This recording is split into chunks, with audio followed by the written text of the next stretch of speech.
2062-63 तिर ज्ञाने चोर देश छोड भन्दै किताबका फोटा च्यात्ने म र म जस्ता अरू साथीहरू राजा आऊ देश बचाऊ भन्दै नारा लगाइरहेका छन्। के अब यो देशलाई हामीले सोचे जस्तो विकसित गराउने अन्तिम विकल्प राजा नै हो त? के साँच्चीकै देशमा अहिले जनता यति निराश हुनु, वैदेशिक रोजगारीका लागि दिनमा हजारौं जनता विदेशिनु, देशको सार्वजनिक ऋण बढ्दै जानु, महँगी बढ्दै जानु, बेरोजगारी बढ्नु, रेमिटान्स नै देशको प्रमुख स्रोत हुनु, करप्सन बढ्दै जानु, इम्पोर्ट म्यासिभ तरिकाले बढ्नु, के यो सबैको रिजन गणतन्त्र हो त? के राजा आएमा यो सब चुटकीको भरमा ठिक होला? के राजतन्त्र भएको बेला यस्तो अवस्था थिएन?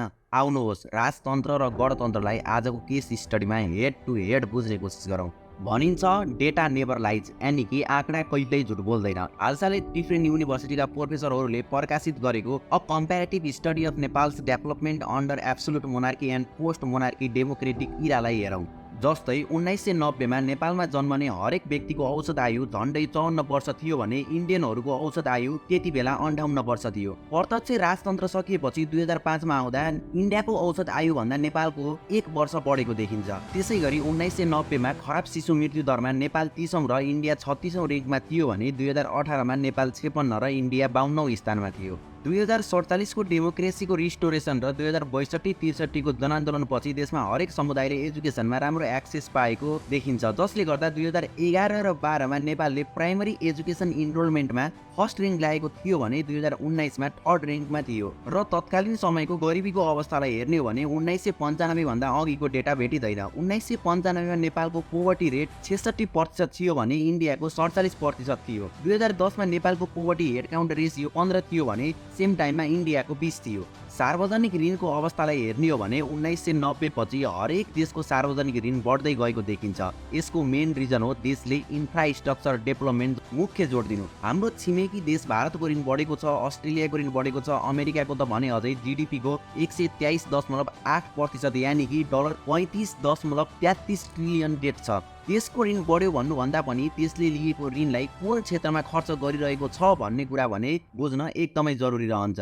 ह्युमन डेभलपमेन्ट इन्डेक्स, जसले कुनै पनि कन्ट्रीको बेसिक स्ट्यान्डर्ड अफ लिभिङलाई देखाउँदछ। 1990 मा नेपालको एचडिआई इन्डेक्स 0.35 थियो भने सेम टाइममा इन्डियाको 0.434 थियो। हाल नेपालको 0.601 छ भने इन्डियाको 0.644 रहेको छ। अर्को सबैभन्दा महत्त्वपूर्ण विषय हो सम्पत्तिको दुरुपयोग। देशको बजेटमा मन्त्रालयलाई भन्दा बढी पैसा राजालाई 1 वर्ष पाल्न छुट्याउनु। सन् 1970 मा $16 मिलियन यानि कि नेपालको तत्कालीन बजेट $66 मिलियनको 1/4 लगाएर वीरेन्द्रले भव्य विवाह गर्नु। देशमा अलमोस्ट सबै जनता अनएजुकेटेड हुँदा महेन्द्र, वीरेन्द्र, दिपेन्द्र र यिनीहरूका सबै शाखा सन्तान दुनियाँका टप कलेजहरूमा पढ्न राज्यको पैसा सत्यानाश गर्नु। संसारका सबैभन्दा महँगा गाडीहरू यिनीहरू चढ्नु। सयौं हजारौं राष्ट्र सेवक राजाहरूको सेवाको लागि भनी राज्यको बजेटको सत्यानाश गर्नु।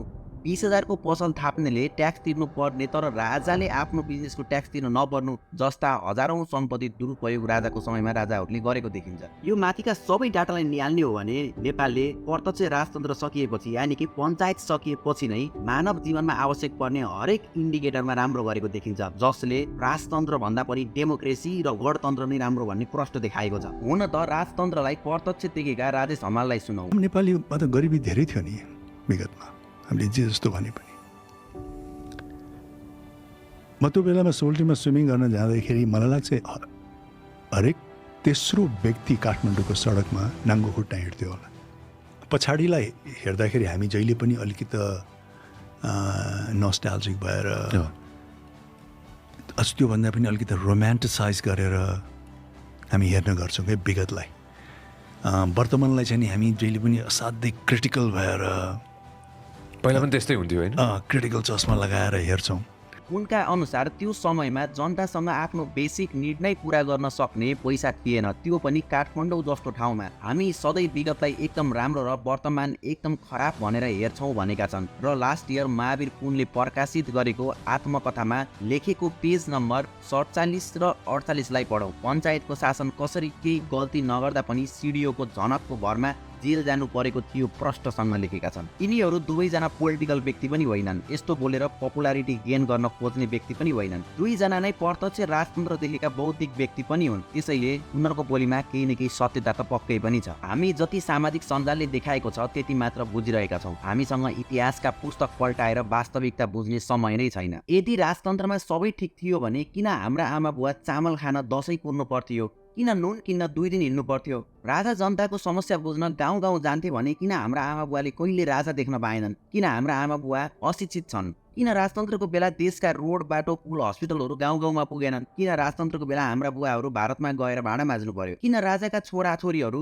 देशमा पढेनन्? किन दलितहरूलाई अमानव जस्तो व्यवहार भइरहेको थियो? किन महिलाहरूलाई दोस्रो दर्जाको मानवसरी व्यवहार गरिन्थ्यो? आजभन्दा 50 वर्ष 100 वर्ष अघिका अमेरिका, युरोप, अस्ट्रेलियालाई हेर्नुहोस्, यी देश कस्ता थिए? नेपालमा गणतन्त्र आएको 16 वर्ष मात्र भएको छ। के युरोप, अमेरिका, अस्ट्रेलिया यति विकसित भएको 16 वर्ष मात्र भएको हो र? यसले के प्रश्न बुझाउँछ भने अहिलेका नेताहरूले त देश लुटि नै रहेका छन् र त्यति बेलाका राजाहरूले पनि देश लुटि नै रहेका थिए भन्ने प्रश्न बुझाउँदछ। राजतन्त्रवादीहरूले महेन्द्रको भिडियो देखाएर राजा हुँदा देश यस्तो थियो, यतिसम्म थियो भन्ने भिडियो देखाउँदछन्, तर कहिल्यै राजा हुँदा देश यति विकसित थियो भनेर देखाएका छन्। जनताको अवस्था यस्तो थियो भनेर देखाएका छन्। यदि त्यति बेला सबै ठिक हुन्थ्यो भने भुपी शेरचनले राजाको विरोध गर्न घुम्ने मेचमाथि अन्धो मान्छे भन्ने जस्ता लेखहरू लेख्न पर्दैन थियो होला, बलिदान जस्ता फिल्महरू बन्दैन थियो होला। तर यति भन्दै गर्दा राजाभन्दा अहिलेका छोटे राजाहरू ठिक भन्न खोजेको भने होइन, तर अहिलेको व्यवस्था यानि कि गणतन्त्र चाहिँ ठिक हो भन्न खोजेको। यदि यो व्यवस्थामा सबै कुरा ठिक छ भने जनता किन यति धेरै निराश छन्? हजारौं जनता हरेक दिन किन विदेशिएका छन्? किन यो देशका नेताहरूसँग जनता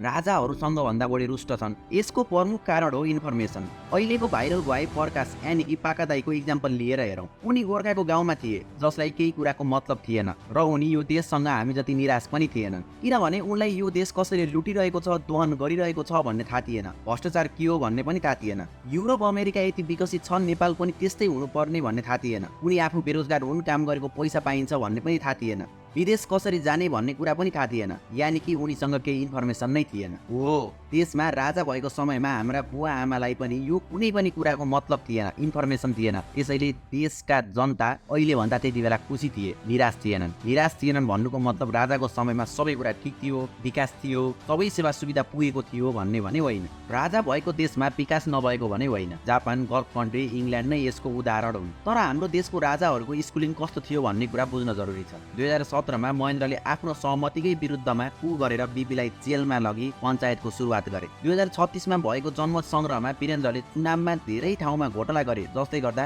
पञ्चायतकै व्यवस्थामा अटोक्रेट बने र 46-47 को आन्दोलन निम्ताए। 61 माघ 18 मा ज्ञानेन्द्रले शाही घोषणा गरेर कु गरे र सबै सत्ता हातमा लिई 2017 को महेन्द्र बन्न खोजे। आफै मन्त्री परिषदको अध्यक्ष बने र पार्टीहरूलाई बर्खास्त गरेर सबै सत्ता शक्ति आफूमा राखे। देशमा फेरि पञ्चायत लाद्न खोजे, जुन डिसिजन उनलाई नै घातक बन्यो र ठीक 4 वर्षपछि 250 वर्ष लामो इतिहास बोकेको राजतन्त्र देशदेखि सधैँका लागि बिदा भयो। जापान र इङ्ल्यान्ड जस्ता देशमा भएका राजाहरू नेपालमा अहिले भएको राष्ट्रपति जस्तो सेरेमोनियल किङहरू हुन्, जो देशको सिम्बल मात्र हो, जोसँग शासकीय अथोरिटी भने हुँदैन। 2062 ताका ज्ञानेन्द्रलाई पनि सेरेमोनियल किङ बन्न पोलिटिकल पार्टीले रिक्वेस्ट गरेका थिए, तर उनी डिक्टेटर नै बन्ने होडमा थिए। जनताले कुन व्यवस्थामा स्वतन्त्रता पाउँछ, कुन व्यवस्थामा आफूले चाहेको नेता छान्न पाउँछ र देशमा भएको विकासको महसुस गर्न पाउँछ भन्ने कुरा इम्पोर्टेन्ट रहन्छ। गल्फ कन्ट्रीलाई नै हेर्ने हो भने एक्ज्याक्टली ज्ञानेन्द्र शाह 2061 मा जस्तो राजा बन्न चाहन्थे, अहिले त्यहाँ त्यस्तै डिक्टेटरहरू छन् र विकास पनि अत्याधिक छ। तर देशको हरेक जनताले विकासको महसुस गर्न भने पाइरहेका छैनन्। जस्तै